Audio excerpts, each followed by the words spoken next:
ఒక వాక్యం చదివితే మాటలా కనిపిస్తుంది,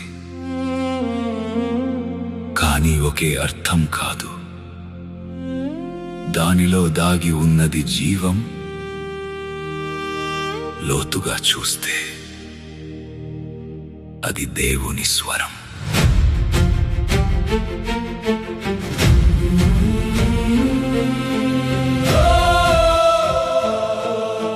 బైబిల్ ఓ పుస్తకం కాదు, జీవస్వరమది.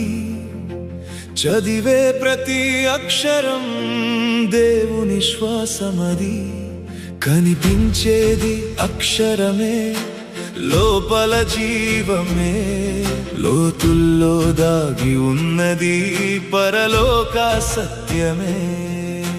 బైబిల్ను అర్థం చేసుకోవడం అంటే ఒకే అర్థం కాదు, అది ఒక ప్రయాణం లోతుల్లోనికి. అనంత వెలుగు తెరుచుకుంటుంది మనకు. వాక్యములోని లోతు హృదయానికి చేరుతుంది. చదివిన వెంటనే మార్పు మొదలవుతుంది.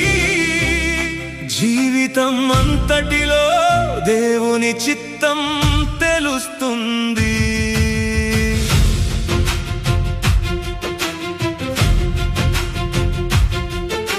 సూటిగా చదివితే మొదటి చూపు లిటరల్ లో కనిపిస్తుంది నిజ రూపం.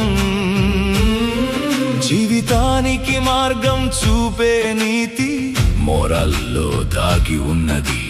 జీవన సత్యం పాత నిబంధనలో నీడల రూపం. టైపోలజీలో కనిపించే ఆ క్రీస్తు స్వరూపం.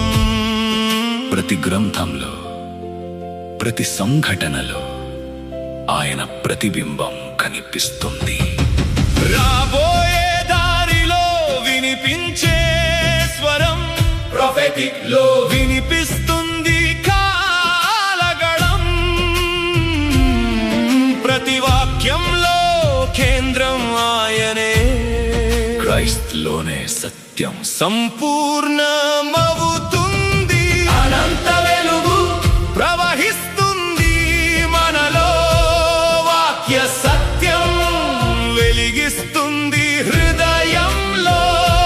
చదివే ప్రతిరోజు కొత్త దర్శనం. దేవుని యోచనలో కొత్త జీవనం. ఇది కేవలం వ్యక్తిగతం కాదు, ఇది సంఘానికి, ఇది సమాజానికి, ఇది నిత్యత్వానికి. కలిసి నడిపించే విశ్వాస మార్గం. ఎక్లీసియాలో వెలిసే సంఘ సౌందర్యం. చివరి ఘడియలో వెలిగే మహిమ. ఇటర్నల్ లో ప్రత్యక్షమయ్యే నిత్య రాజ్యం. ఒక వాక్యం అపార జ్ఞానం చదివితే తెరుచుకునే పరలోక ద్వారం. ఆత్మతో చదువు, ప్రార్థనలో గడుపు. దేవుని స్వరం నీలో మార్మోగుడు. అనంత వెలుగు నడిపిస్తుంది మనలను. వాక్యములోని సత్యం మార్చుతుంది మనస్సును. చదివే ప్రతిసారి కొత్త ప్రకాశం బైబిల్లోనే దాగి ఉంది నిత్య జీవం. బైబిల్ చదువు అర్థం కోసం కాదు, దేవునితో నడవడానికి, దేవునితో జీవించడానికి. ఓ